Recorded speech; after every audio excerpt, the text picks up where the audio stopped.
For this? Okay, hi, welcome. I'm Paul Lucier. I teach science communications with impact here at Yale, both in Yale College and over at Yale School of Forestry and Environmental Studies. What we do in our classes is we study, develop, and pilot communication architectures to help build a foundation of trust towards sustainability outcomes. And we learn a lot of things in that process, other than that being a mouthful. We learn, of course, that that's very, very hard to do and easier said than done. And when you couple that, particularly with the global environmental challenges before us, which require an unprecedented amount of trust across sectors in order to facilitate the level of collaboration that the sustainability transformation that is incumbent upon us to meet that challenge, it becomes particularly difficult. Trust is really one of those things that when you really get down to it, it's more of a feeling than anything else. It's something that we sort of accept as the fabric of our being. Every time we cross the street, every time you get a haircut, every time you turn on the tap, every time you sit down for a meal, you essentially are engaging in a kind of relationship, of trust. And you don't really think about it until it's not there anymore, until you cross the street and suddenly the same street that you've crossed for several decades, there's a little old lady who comes around the corner and hits you, or suddenly there's no water, from the tap, or you're getting an unusually bad haircut, and suddenly you begin to ask yourself, what's wrong? It is the absence of trust by which we often come to terms with trust. And when you add to that with the global environmental challenges before us, where we are actually partners in that erosion of trust. When you turn on the tap water and that tap water is there, prior to this era of transcendent awareness, the tap water not being there was basically someone else's fault, the water engineer's fault. Now, of course, there's the possibility of the science connecting that result, that outcome, to the fact that there just maybe not enough water to go around, and maybe you're hosing down your lawn every Wednesday, Thursday, Friday, is ultimately a partner, in that outcome. This creates a whole other level of confusion, and anxiety, because you begin to question ourselves. Do we trust ourselves to, in fact, contribute to a sustainable future? Do we have it in ourselves? The values that we have learned, the values that we have been weaned on, the identities by which we shape ourselves, really have become accomplices in the levels of devastation, destruction, and the challenges before us. So what we're doing here today is we've assembled a distinguished panel basically to help us all tackle and come to terms with the currency, that is trust. Each of our panelists here, they basically carry the monkey that they carry on their backs. With Edelman, we do it's essentially is trust in communications, and trust to our companies that we represent and that we work with, and helping move them towards sustainability. Do they say what they mean? Do they mean what they say? And do we say what we mean? And do we mean what we say in representing them? Likewise with Patagonia, Vince Stanley, do our products really and truly reflect our values? Jonathan Lin, does the science ultimately that must needs undergird the sustainability transformation that we are obligated to move towards? Does the science ultimately back this up? Is the science trustworthy? How do we engage in relationships of trust that allow us to further the science and see the application and implementation of the science towards solutions? And finally, with Jason, of course, how do we begin to measure that trust? How do we have reliance and reliability, and how do we find credibility in our environmental performance indexes upon which many of our sustainable outcomes will be planned, built, and propagated? So without further ado, I just want to introduce very quickly, our guest, Gail Becker. To my right is the President of Strategic Partnerships and Global Integration for Edelman. Gail identifies and advances strategic alliances and partnerships globally and oversees the execution and integration of those business relationships across the entire Edelman network. She also sits on the board for United Entertainment Group, DJE Company, and is the founding chair of Edelman's Global Women's Executive Network. Throughout her tenure with Edelman, Gail has served as strategic counsel on a broad range of clients, including Warner Brothers, Starbucks, Microsoft, Norton, Activision, MPAA, and the Recording Academy, otherwise known as the Grammys. Gail has also served as Director of Communications for the U.S. Department of Health and Human Services under Donna Shalala during the first Clinton administration. Also recently, Gail directed a short documentary film, which has been recognized by a number of international film festivals. A Journey with Purpose follows her 9-year-old son's trip back to Auschwitz with his grandfather, who was a prisoner there for 4 years. She's a wonderful soul, and I'm happy to have her here with us. Carol Cohn is the chair of social practice and business at Edelman, and as such, has responsibility for Edelman's sustainability and citizenship offerings worldwide. She provides strategic counsel to clients, including ADT, the Girl Scouts, Southwest Airlines, Exodus, Wrigley, and PNC. She has a deep commitment to innovate research, conducting more than 24 studies throughout her career. Cohn is also a requested expert around the globe on CSR, cause branding, and corporate citizenship. A few years back, PR Week, ladies and gentlemen, called her, and I quote, arguably the most powerful and visible figure in the world of cause branding. As far as I'm concerned, they could have stopped at the first part of the sentence and been just as correct. Vince Stanley has been with Patagonia since 1973. He is Patagonia's Director of Philosophy. As such, Vincent has helped develop its Responsible Economy campaign, the Footprint Chronicles, the company's interactive website that outlines the social and environmental impact of its products, the Common Threads Partnership, and Patagonia Books. He's also a poet whose work has appeared in Best American Poetry. Jason Schwartz is the program manager of the Environmental Performance Index here at FES, where he coordinates research, communications, and global partnerships. Previously, he's worked as a journalist and media strategist with Greenpeace USA. I also asked him if I could add that he was a good cook, and he says, well, we may as well throw in that I'm also a good stunt driver. So, for the record, he's a good stunt driver. Pro bono, good stunt driver. And lastly, our moderator, Marissa, if you'd like to come down. Are you going to moderate from here, or are you going to moderate from there? Yeah, come on down. So I'm going to turn. Marissa is a third-year joint MBA and Master of Environmental Management student here at Yale. Last year, she organized the colloquium on sustainable marketing, bringing in marketing leaders from a broad range of companies who are incorporating sustainability into their marketing programs in innovative ways. After graduation, she'll be going on to managing partnership marketing for ChargePoint, the largest electric vehicle charging network in the world. So, thank you all. Marissa, you're on your own. Well, actually, okay, great. Thank you, everyone, for being here, and thank you to our esteemed panelists. We're actually going to get started with a presentation from Gail about the Edelman Trust Barometer. Thank you, and thank you so much for having us here today. Great. So this is the 15th year that we've done our Trust Barometer. It's something that we've measured trust around the world globally. And the images that you see there are quite significant because it really points to some of the context that we've all experienced this year and previously unimaginable context. So the conflict in the Ukraine, the Sony picture attack, the disappearance of airline jets, some corporate reputational issues with Uber, and the spread of Ebola, just to name a few. This gives you a little bit of our methodology. We surveyed 33 respondents in 27 countries. We surveyed both general population per market as well as informed public. And those informed public, and you'll see a little icon in the corner, those represent higher income groups with significant media consumption and higher education. In general, interestingly enough, we find that the general population is about 10 points more skeptical than the informed publics.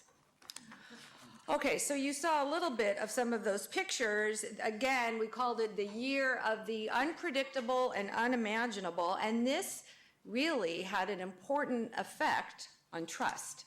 And here's where we start to see some of that. So trust in 3 of the 4 institutions that we look at globally fell this year.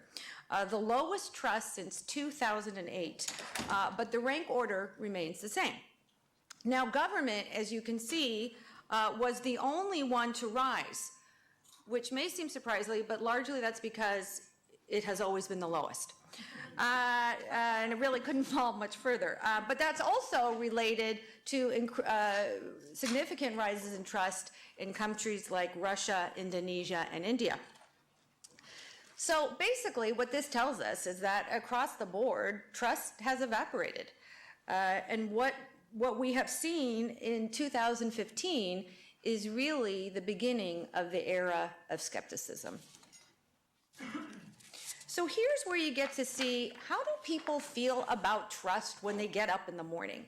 Now, this is the informed publics, okay? So just keep that in mind. And this is what we call the trust index. And basically it takes the average score across the 4 institutions in each of the 27 markets.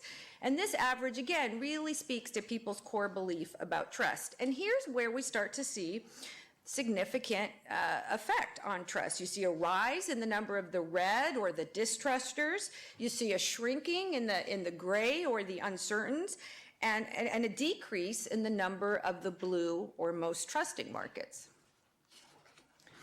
Now this is the same chart, but for the general population. And among the general population, you see 2/3 fall into that red distruster category, which again reverts back to the same levels of trust that we saw in 2008, despite the fact that the economic conditions in many of these countries have gotten significantly better. This year, the drop, however, is not related to the economy, but rather it's due to a loss of confidence in institutions. Okay, hopefully you can all see this. Can you see that in the back of the room? Okay, good. So this is looking at trust in NGOs. Now, trust in NGOs have had a 15-year ascent. Trust in NGOs have really increased for the past 15 years. This year, however, we see that 19 out of 27 markets have less trust in NGOs than last year, confirming that what was once a former rise is now under scrutiny. In 2015, what we started to see is some cracks in NGOs' reputation throughout Western Europe, as well as Asia. This is the first time that we actually see a drop of trust in NGOs in China. And perhaps that's due to the belief that they should be doing more about the environment. Interestingly enough, you can see also a decrease in trust in the UK, which is probably about fracking and a disappointment with government. So, trust in media. This is a sad story for trust in media, with nearly 2/3 of the markets distrusting media. Now, some have seen minimal increases, as you can see, but those are offset by some pretty large declines. And I encourage you to take a look at Hong Kong, for instance, which perhaps begs the question, should the government have done more? Should the media have done more in terms of being more an active support of the protesters? Unsurprisingly, particularly as we've been doing this for many years, there is a higher level of trust in media in authoritarian countries. Let's take a deeper look at trust in government. So government is the one area where we've seen trust stabilize, but really at very low levels. And it's flat, actually, with the exception of a significant jump in Russia and Indonesia, 2 of which, by the way, had significant elections this year. Take a look at South Korea. South Korea is a significant drop, which could be contextualized through what happened with the ferry incident and a question about how quickly government responded or the regulatory body created accountability. Same is true for Malaysia. Look at Malaysia. There was much scandal around the missing airlines and the role of government. Now, China is interesting because China already at 76 with not much movement in the past year. It's always had an extraordinary high trust in government. But this year, you see, we think the 6-point gain could be due to the premier's anti-corruption work and the pledging to clean up the government. Again, you sort of can't look at the slide without calling out Russia, which has an interesting 20-point jump driven by increased nationalist sentiment, and I'll just leave that there. Okay, and then last but not least, and where we'll be focusing a fair amount of time today, is trust in business. Half of countries are below 50% as it relates to trust in business. 16 of 27 saw a decrease year over year. But this decrease, as I mentioned before, is not really due to economic performance. You can see huge drops in markets that actually economies fared quite well. So why is that? Well, we looked at 4 key factors as it relates to trust in business. We looked at enterprise, industry, country of origin, and leadership. And here's a couple of our findings. Here you see the over years the amount of trust in CEOs. And as you can see, it's had a tremendous downturn over the years. In developed countries, only 1 in 3 believe that CEOs have credibility. Why is that? Is it a compensation issue? Is it a perceived focus over profit, on profit? Is it an issue of haves versus have-nots? Well, we also took a deeper dive, and perhaps related, is we looked at trust as in a variety of people who create content, online sites such as social media and blogs. Now, interestingly enough, look at the top, friends and family, 72% are the most trusted, where CEOs are at 46%.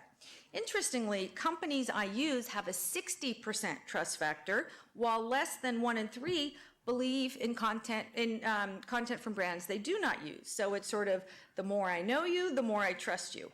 But it is extremely important for companies to see the value of owned media channels and how they use those owned media channels and what kind of messages they deliver to their consumers.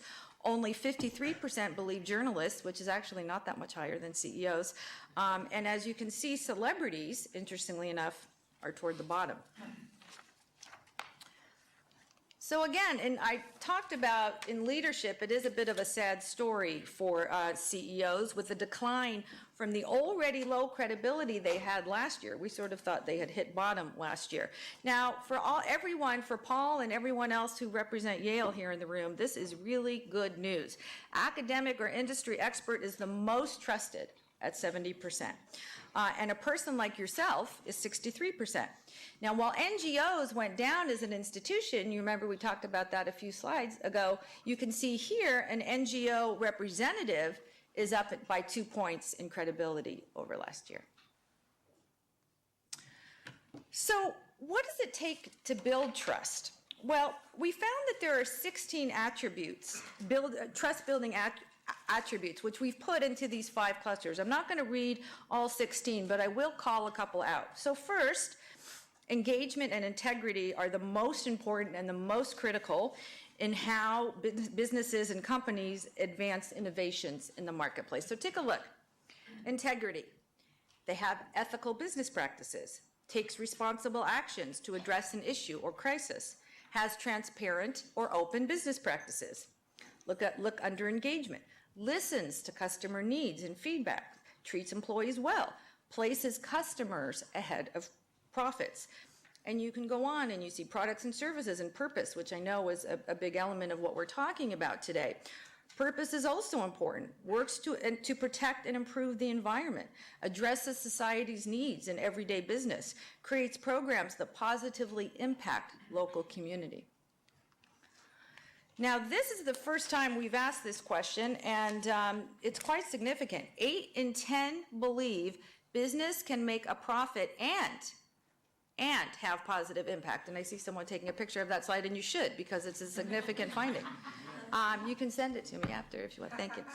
For the first time this year, we asked, what drives the increase or decrease of trust in business? Nearly 1 in 2 highlight that the contribution of the greater good is a reason for an increased level of trust in business, as you can see right there. But the lack of the contribution is also the main, 53%, the main reason for less trust in business. That's a significant finding. So why does trust matter? Well, trust matters because of what people will do when they trust you and what people will do when they don't trust you. So when people trust you, they will buy products and services. They will recommend them to a friend or colleague. They'll pay more. They'll share positive opinions online. They'll defend the company, and they'll buy shares in the company. All really important reasons to have trust. But even perhaps more importantly, what will companies do? What will people do when they don't trust you? 63% will refuse to buy your products or services. 58% will criticize them to a friend or colleague. They'll share negative opinions online, and they'll sell their shares. Now, this is particularly true and important when you consider what's in those two bubbles. One, that the most trusted content creators are friends and family, having a big impact on these findings. Two, that the most trusted media source is online search engines. This is why trust matters. So we did talk about how companies build trust, and we shed a bit of light on what it takes to build trust. And what we've seen is that respondents have decisively indicated that business shoulders a responsibility to deliver both business and economic and societal benefits.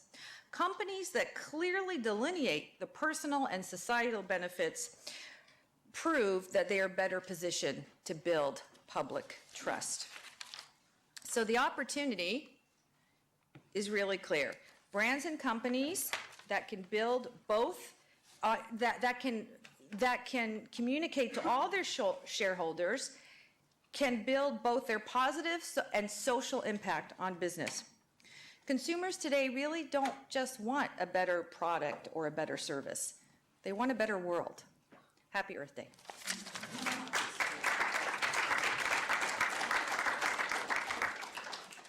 Okay, thanks so much, Gail. So as you all saw, the data from the Edelman Trust Barometer is really highlighting a problem for leaders and institutions of all sectors who rely on the trust of their stakeholders to achieve their missions and goals. But you've also started to give us some frameworks and tools that companies can use to start rebuilding trust. And now our panelists are going to help us dive deeper into why this is so important and how to go about implementing programs to address this decreasing trust in institutions. And given that today is Earth Day, we're really going to focus on the sustainability aspects of this. Today is a day where companies are really trying to put their best foot forward in terms of their sustainability efforts, releasing their reports and starting new initiatives. And all of that is really in service of this goal of building trust. And our panelists represent the gamut of types of organizations that are going to need to be involved in rebuilding trust and building transparency around sustainability so we can have stronger and more impactful institutions. And so with that, Carol, as a world-renowned leader in cause marketing and developing purpose initiatives for large corporations, can you start by clarifying for us the link between corporate trust and sustainability? Great. Thank you, Marissa, and thank you, Yale and Paul and colleagues for having us all here today. I would just like to say what Gail, the bridge that she presented as she was finishing up her presentation, it's no longer if companies are going to get involved in social issues and environmental issues on a strategic basis. It's now about the how. And that's why I left my own firm after 30 years and I came to Edelman because of their vast resources and reach around the globe. and you take the Trust Barometer from 15 years, you take our brand share research, which I also suggest that you look at, and in our brand share, 92% of informed, and I don't call them consumers anymore, I call them citizens, because we all have in our hand, no matter whether you're in China or India or here, a device where we can act and we can talk and we can really incite all sorts of things to happen. And so I call them citizen consumers. And companies are realizing, as we saw in, I think the money chart up there was the trusted and the distrusters and how individuals are going to act.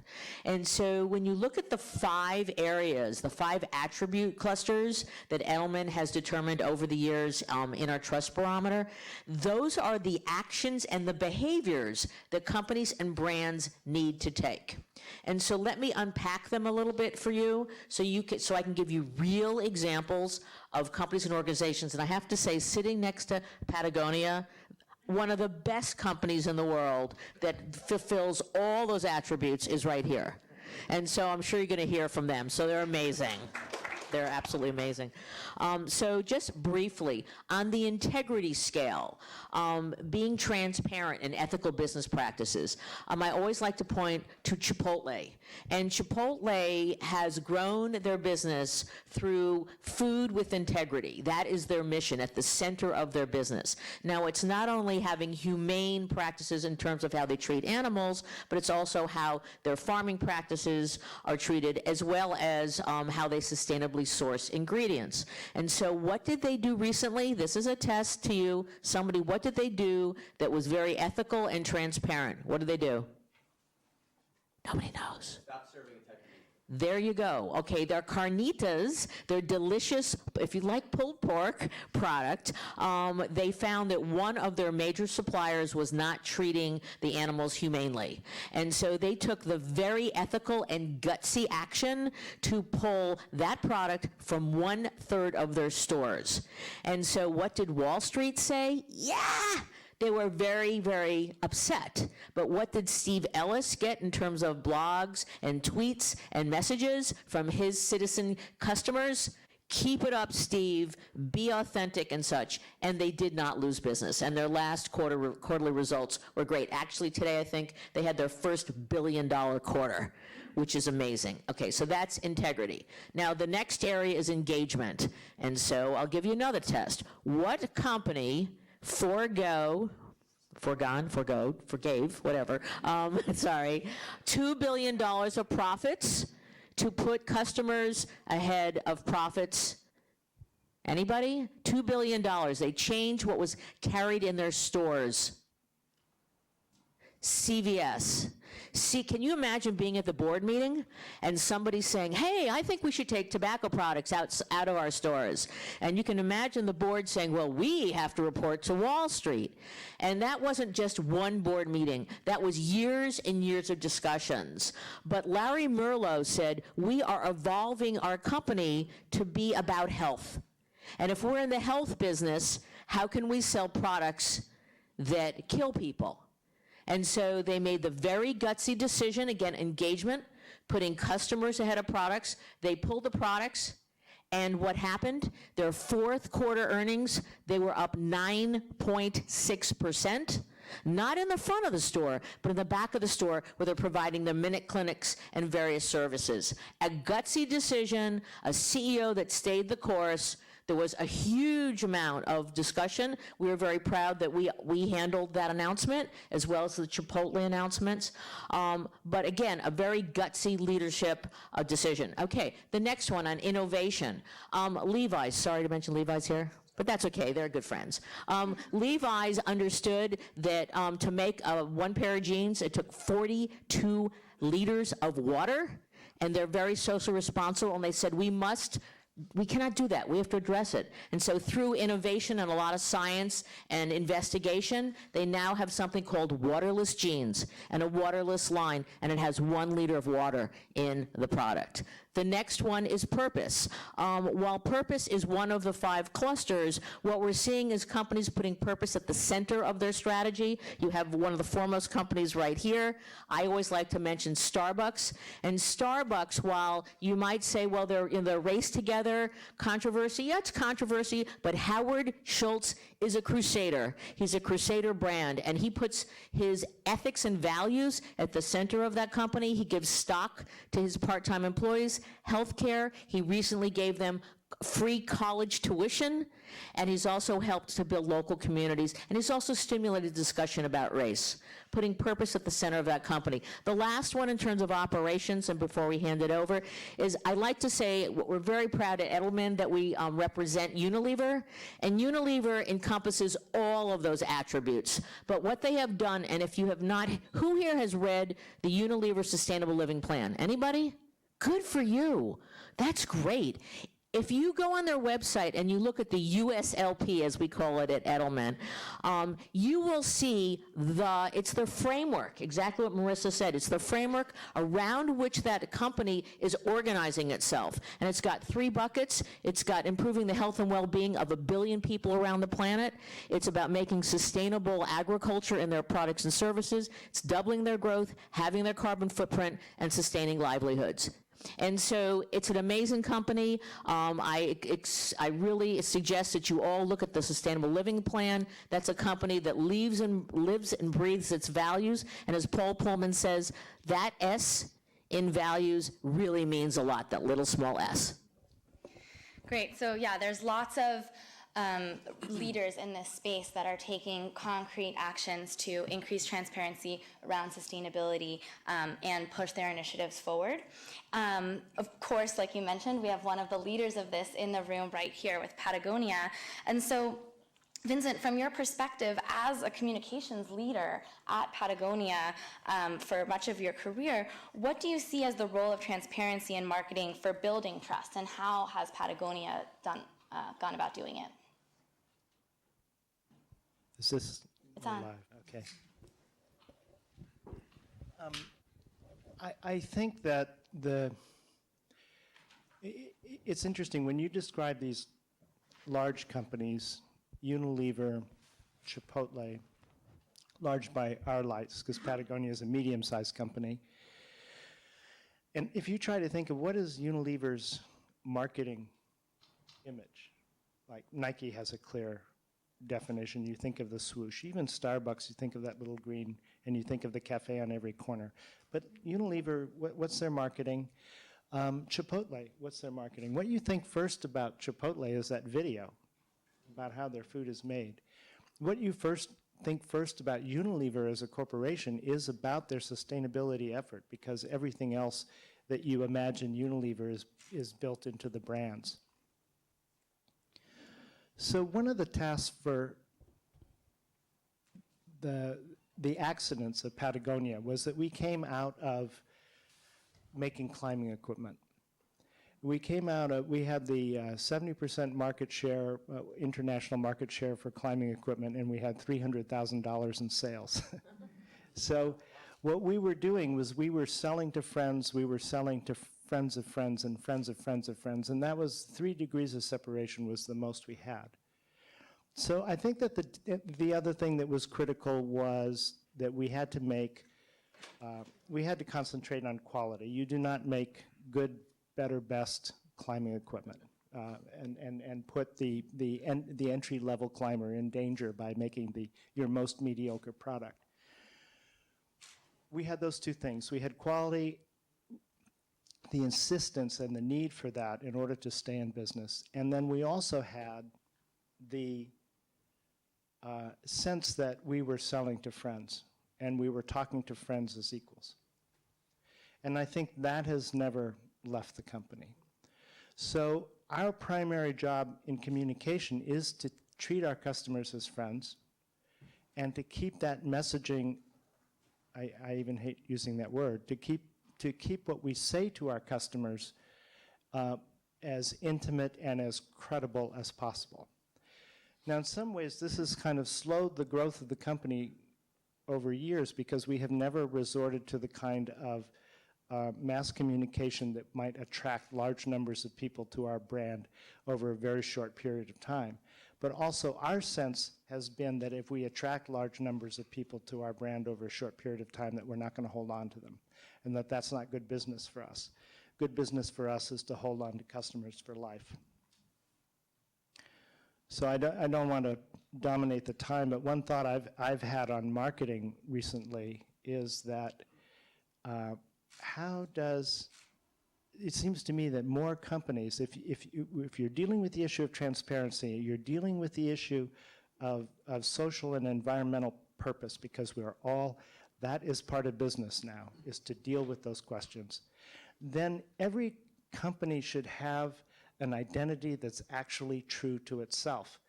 And what I see is, especially with a lot of people who are starting up businesses, is they don't want to look like themselves. They want to look like their competitor. They want to look like the major player in the field. They're afraid to put themselves forward.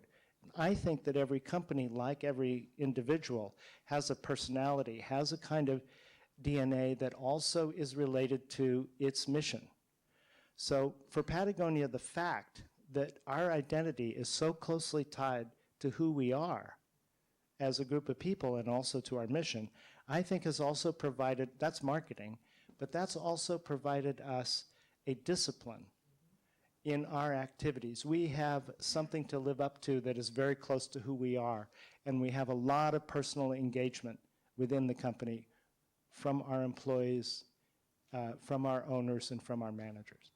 So I think we all really appreciate the sincere, mission-driven messaging that we hear from Patagonia, and that intimacy with which you communicate it. And there's so much good to share about the Patagonia story, but has there ever been a time that you had to make a difficult decision about communicating something a little bit less positive, and how did that go, and what was the effect? Oh, yeah, we've had a number of great blunders. And I think for the fact that we did talk to people intimately helped us survive those incidents. This is a 30-year-old story, but it's so total. We decided to switch all of our buttons on our shirts, pants, and shorts to tagua nuts imported from the rainforest without doing the research to determine that those nuts would dry up in the dryer and fall off. So we had to replace every button on every shirt, pair of pants, and shorts that we made that fall. And that, of course, was costly, but that also, the fact that we did make good on that engendered trust. Great, thanks for that. Now, moving on to Jonathan from the IPCC, how does declining trust affect your institution's ability to achieve its missions and goals, and what is the IPCC trying to do to tackle it? Well, thank you, Marissa. Actually, I think we're perhaps in unusual company in that our impression is that the trust in the IPCC has been increasing recently, but that's probably only because we were in such a very bad way about 5 years ago, where trust was at an all-time low. And my understanding of that is that people who had a problem with the climate science but had a difficulty in challenging the science went after the scientists, the reputation of the scientists who are producing that, and the institutions that were involved in that. So again, we're also in unusual company in that we have a dedicated community out there that's trying to undermine trust in us, and particularly the case in this country, but to a lesser extent in all the English-speaking countries. So that's something we have to deal with. And I mean, whatever the cause of it, the fact is that a few years ago we were seen as either arrogant or incompetent or both. And we really had to sort of start from the bottom and rebuild that. And I mean, the things that we did wouldn't really come as a great surprise to anyone in the room. They're just the sort of basics. So, I mean, one of the things we were perceived as being was being utterly unresponsive. If there was a problem, we didn't talk to people about it. So we put in place a process where if if something out there looked negative, we were able to respond to it very quickly, and at the very least tell people we were looking into it and would come up with the information quickly. We also worked very hard with media to show that we were a resource for media, that media could come to us with questions, and where we couldn't answer them ourselves, we could find people who could, to brief them on not only on the substance of the science, but on the processes that led to our reports being produced. And certainly with media, even if not in some political areas, but certainly with media, we now have quite good relations. But there's there's really an awful lot still to do, and that really comes down to, I would say, access. So we're still seen as using language which is very inaccessible and even incomprehensible to the general public, as well as a wide range of the stakeholders that we should be reaching, and we have a lot to do there. And also access in terms of, can people have access to the documents that we're working on before they're finalized? Can people have access to our meetings? And more broadly, can we open ourselves up through social media? How can we do that? We've been doing a bit of work with Yale on just that, to see how we can just be seen and be more accessible to the public, to the citizens that you talked about. Thank you. Great. And earlier, Gail mentioned that trust in CEOs as messengers are going down, but peer-to-peer, people just like me, messengers, are the most trusted kind of communicators. Have you also found kind of patterns in who are the most trustworthy communicators of science? Well, scientists, on the whole, I mean, apart with the exception of those dedicated attempts to undermine them, on the whole, scientists have a very high level of trust, and people will listen to them. And I think that's why we saw several years ago this attempt to undermine them. People will listen to them, but the problem there is that they're not necessarily good communicators. Some are very gifted communicators, but some need a lot of help to get them there. And what we tend to rely on is, because we're certainly not a campaigning organization, we're not into advocacy, so we have to be very careful not to be seen to be over-promoting the message. We also have to be very careful not to exaggerate the message one way or another. And so sometimes what comes out seems to be rather austere or even boring and as I say, generally inaccessible. So we rely very heavily on other people around us who can pick up that message and, if you like, translate it into terms that will work for business or for youth or whatever. And we can informally work with them to do that and produce materials or communication that we can't actually do ourselves under our own name. Okay, moving on to Jason and the Environmental Performance Index here at Yale. The EPI ranks how well countries perform on protecting ecosystems and protecting human health from environmental harm. So would you just tell us a little bit more about how the opportunities that you see for the kind of data that the EPI cultivates for sustainability, for improving corporate sustainability specifically? Sure. Thanks for having me here.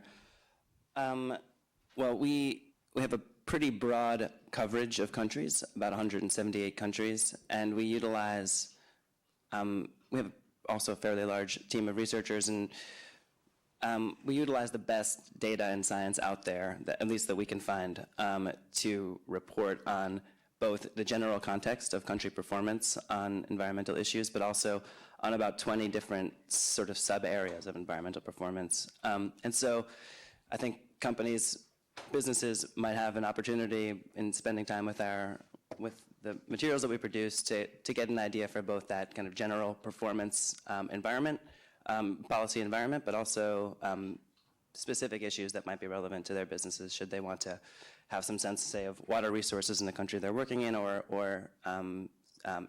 burden of environmental disease. I think also we make an effort, sort of similar to what Jonathan was saying, we make an effort to really speak to the stories behind the data and metrics. Not that we downplay the metrics, not that we downplay the data, obviously that stuff drives what we do, but we also recognize that, excuse me, there's a lot going on that data can't capture. And so we produce a lot of materials, both within our report and also for the general media that tries to get at that context, tries to get at, impacts and drivers of environmental challenges, but also long-term trends to sort of give a sense for what's happened in the past and what might be happening in the future. And so I guess that kind of dovetails into one of the main points that I thought Gail's presentation made, which is that if there's any real primary benefit from the EPI for businesses, it's getting a sense for the context of the environment and environmental performance in the countries in which they operate, to figure out not only a kind of future course of practices, but also some sense of kind of public-facing communications and sort of idea of what kind of policies they should be adopting as a company, particularly in the countries where they operate. And what about, is there any role for businesses in terms of sharing their own data with the EPI? Yeah, I mean, that's a great question. And it's actually one that we've been really trying to, it's a nut that we've been really trying to crack. I think that there's quite a bit of, I would imagine, I'm not an expert on this kind of thing, but I would imagine there's quite a bit of benefit for companies to sort of boost their profile as companies that are looking to pursue sustainability by contributing data that might actually be fairly sensitive, totally understandably, to fill gaps in data that really stymie work like the work that the Environmental Performance Index does and other partner indexes. The Ocean Health Index and the Climate Change Performance Index are two that come to mind immediately. But I mean, consistently when we meet with our collaborators out there in the kind of academic environmental performance space, we're stymied by gaps because there's only so much that international agencies and individual academics working in universities can do. And some of that proprietary data would really go a long way to filling those gaps. So there's an opportunity for businesses to benefit from using data on sustainability and metrics that the API provides, but also for them to contribute to greater sustainability goals. 100%, actually. Yeah, that's a great point. Great. So with that, now that we've heard at least a little bit from each of our panelists, we'd like to open it up to you all for questions. Any questions that you might have about how to improve transparency and trust through sustainability? Nikki. Hi, thank you so much for being here. My question is primarily, I'm sorry, I forgot your name, but the woman in glasses. Carol. Carol, who you were talking a lot about CVS and their decision not to carry tobacco products anymore. One of the largest health epidemics that our country is ever going to face is obesity and diabetes and related complications from that, and I can't help but notice that every single time I walk into CVS, the front of the store is full of candy and soda and all of that. And so I agree with your comments on the tobacco, but then I immediately go to, well, what about some of the other stuff? And it still feels pretty hypocritical. And I'm wondering what sort of factor that has, or if I'm thinking too much, and most of the feedback comes from people that don't have those secondary, but will wait, what about this kind of stuff? Or just kind of if you could elaborate a little bit more on that. Sure. I mean, that's a very good question, and the media has asked that question about CVS. I believe that they have looked at, they want to be in the health business, and they're going to have more and more, they have promotions for their employees, as well as they work with NGOs. For example, American Lung is one of their partners, and that they will promote health lifestyles in a variety of ways. I also think there's always the balance that you also have to run a business. And so they carry those items to help, you have to make a profit to be able to help society. So I'm not privy to that question in terms of whether they will ultimately get rid of those foods, but my sense is that knowing their values and knowing where they're moving as a business, they're certainly looking at that, but they want to promote healthy lifestyles. And so it's an important question to ask, and I have looked at my crystal ball, but I don't know if they're going to take those products out of their stores. You're welcome. Good question. I'm sorry, I don't know your name. Oh, and I'm sorry, can you put on the microphones when you ask your questions? Thanks. So about the Edelman Trust Barometer, I was really struck that 63% of people who don't trust companies don't buy from them. And I'm wondering what is in between the trust and distrust, and how much does it take for people to have an opinion of a company and then to, you told us what it takes for them to act on that opinion, but how much information do they need to even form an opinion to begin with? Well, it's a good question. The term trust is an interesting one because it's basically how the individual interprets that word. We don't provide them with a definition. So however much information they have is what they're using to base that decision on. I can tell you that, we live in a world where consumers/citizens are facing about 5,000 messages per day. So whatever you are delivering from your company, it may get through or it may not. So it's important that, to the core of what everyone was talking about here, that the citizenship of the company be a large part of that platform that they're delivering, that message that they're delivering to their customers. And if I can just underscore, I think that companies have come late to the party, to Gail's point, that employees are at the center of their organizations. And whether they have 10 employees, they have 10,000 employees, they have 600,000 employees, that thank God, my point of view, is that there's been this shift that those are the most important constituents, and that employees must be asked what companies should be involved in. They're given time off to be engaged in things. They're involved in innovation, and that they hear the information and the news first before an external constituency. It's been an important shift in the communications industry, is the amount of time, resources, energy, priority that is put on employees. Because when you live in a world where search engines are the #1 trusted source of media, and you live in a world where someone just like me is the most credible source, your employees are your #1 ambassadors, for better or for worse. So most companies today are really taking that at heart and are communicating with their employees first. And there's a kind of a conundrum at the retail level or at the transactional level, because a lot of companies have instituted systems that override the decision-making powers of the people on the floor.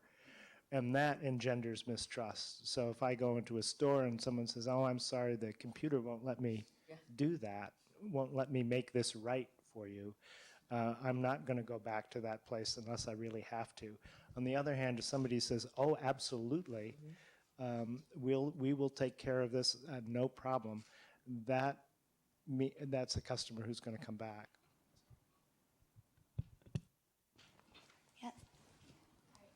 Thank you so much. So 2 questions. The first one is, how well do the trust trends actually reflect on sound business practices? I don't know if you've actually looked at that. Like, is the public actually getting it right?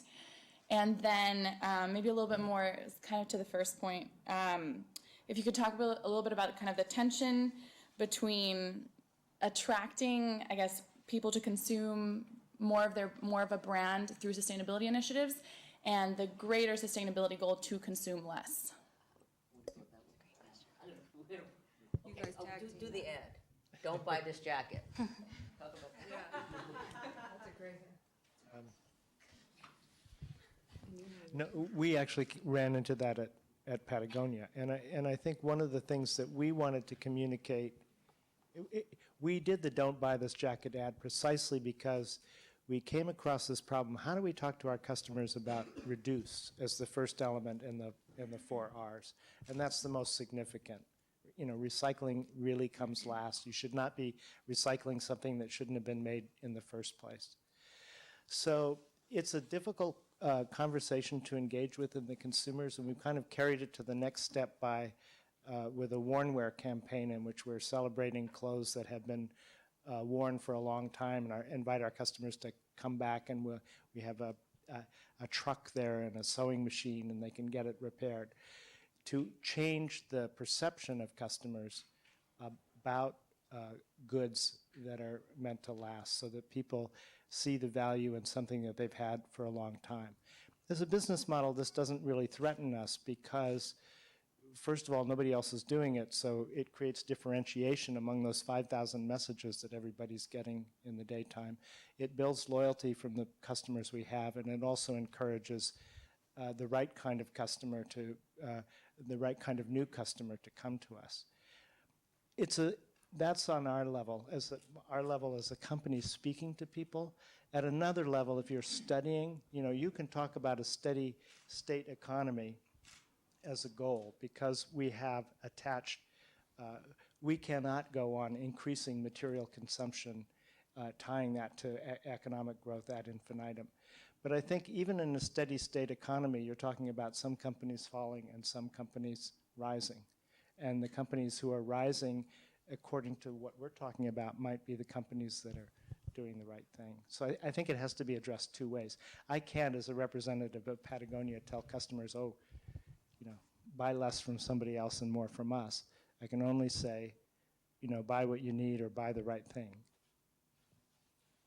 To the first question about if the public is getting it right, I was wondering, Jason, if you had a chance to see if there were any correlations between the countries that were either trusting or less trusting in Edelman's data and the EPI, and how transparent those countries might be. Was it possible to pull up that slide again? Yes, you probably could.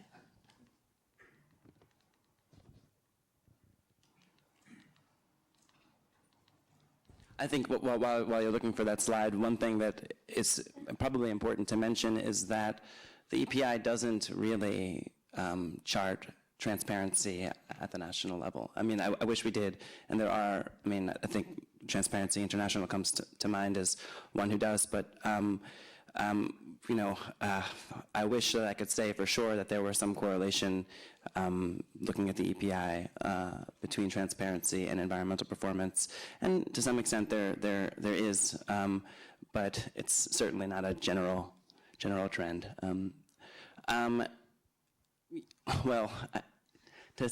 Looking at those numbers, to some extent I'd say there is a correlation, but just as many countries, for instance, just looking at trusting countries in 2014 and 2015, you see some countries, the UAE and Singapore in particular, and of course the Netherlands, who tend to perform very well across indicators. But then you have countries that have long histories of both in environmental degradation and sort of sketchy histories of transparency that are up there in the truster category. And I think that, trust, as we've seen, I think one of you mentioned a lot of the trust, increases in trust of leadership that we've seen have been in countries with new leadership or with leadership that is trustable, within their borders, but maybe a little bit sketchier outside. I think of, India is up there. It's, I would say that it's hard to say, yeah. Okay. It's sort of sketchy. I was just wondering if there could be any. There could be. Clean. Yeah. Just offer something briefly on this. On the positive, I don't know whether the customers are getting it right. On the negative, I think one of the things that happens with negative publicity in either the media or the social media is that the effect outlasts the actions by a long shot. So, Nike got in trouble in the mid-'90s for its labor practices and for its environmental practices, and it is actually a leader, certainly environmentally now. And I don't think that's widely perceived by the public. So if you get in trouble, whether mistrust is fair or not, once you're mistrusted, it's hard to get it back. Any other questions? Yes, Lance? I have two. Anyone can take them. If companies are spending much more time acting on and actually promoting their social responsibility, why is trust in business going down? Is there some sort of disconnect there? And the second question is sort of along the same lines. If academics are so trusted, why is there so much mistrust in science in this country? Well, I'll take the first one and then pass along the second. So I think it's a couple things. I think, there are obviously a significant portion of companies who are doing it right. And Carol gave a good examples, prime examples from across different industries. But it's still just ultimately, it's still just a small percentage. There are still a lot of companies that have a lot to learn. There are also a fair amount of companies, and we know this from our business, there are a lot of companies who, quite frankly, are just not very authentic about the message that they want to deliver. What you say is important. How you say it is more important. I think the example that Carol gave about Howard Schultz and Starbucks is a prime example. If he would have come out without the context of having done all of those other things, that it was quite authentic for him to be engaged and involved in the Race Together campaign. Now, people may have agreed with it, may have not agreed with it, but the authenticity in his intention was quite valid. There are many companies today who see the benefit, who know that, being a good corporate citizen is beneficial to selling products, but quite frankly, they don't have the there to do it. And so as a result, in today's world, and maybe this answers a little bit to your question as well, if you're not authentic, if you don't have the proof to back you up, you'll get caught on it. And that's where we see a lot of distrust emanate. Yeah, maybe Jonathan, could you tackle the part about scientists? Yeah, I mean, I can't talk specifically about this country, but I think there has been, I'll try. There's clearly been an attempt to make scientists look untrustworthy. They're only doing it for the money, for the research grants. As the argument you see again and again. But I think for most people, I think the credibility of scientists and academics is pretty, up there just behind doctors. It was probably the most trusted group of all. But it also comes back to even scientists whose credibility hasn't been called into question, if they talk in a way that the public can't understand, if they use language that goes over people's heads, that actually undermines trust a little, because people think they're being arrogant or elitist or whatever, not really engaging with them. And sometimes the language can be positively misleading to a general public. I mean, the whole way in which scientists and doctors or health professionals and as part of the science community would talk about uncertainty can be very, very misleading. In the scientific community, it's one thing to say, we're 95% certain that this is happening. Many journalists would immediately respond, so you don't know then? You don't know for sure? This isn't safe then?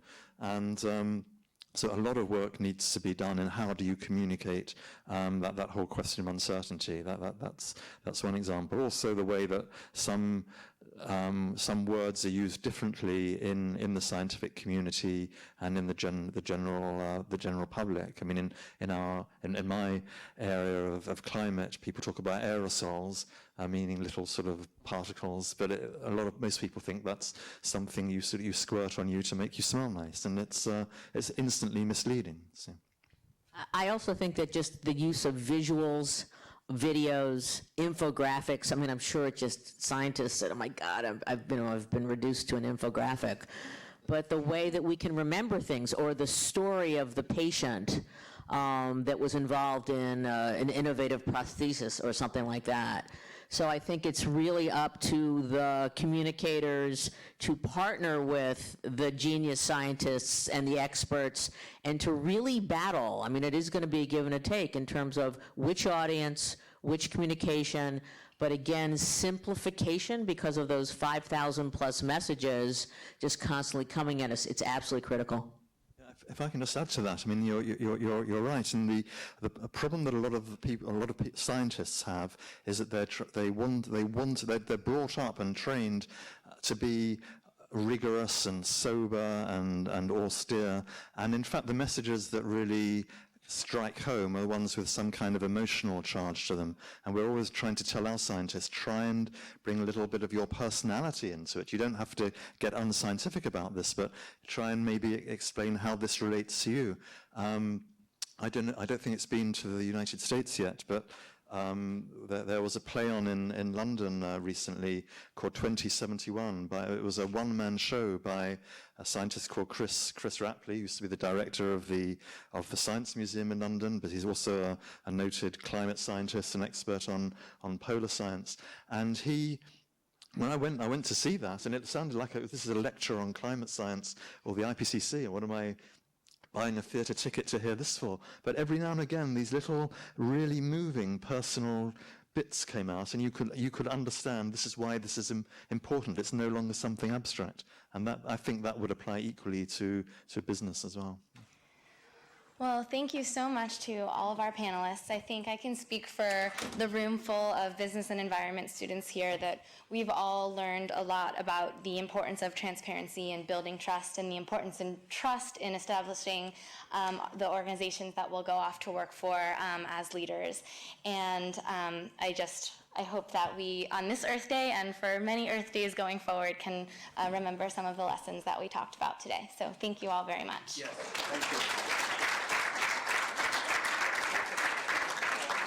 Great. We'd like to have you guys all join us in wishing Gail Becker happy birthday. Here's our Candle Labs. Happy birthday to you. Happy birthday to you. Happy birthday, dear Gail. Happy birthday to you. The candles are already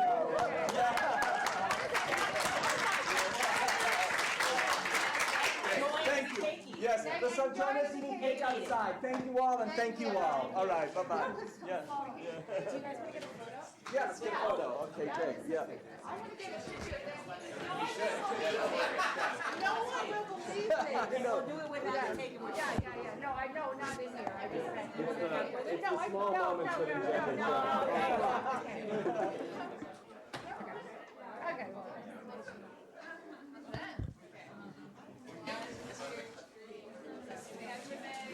Happy birthday. Great. Okay. Excellent. Yeah.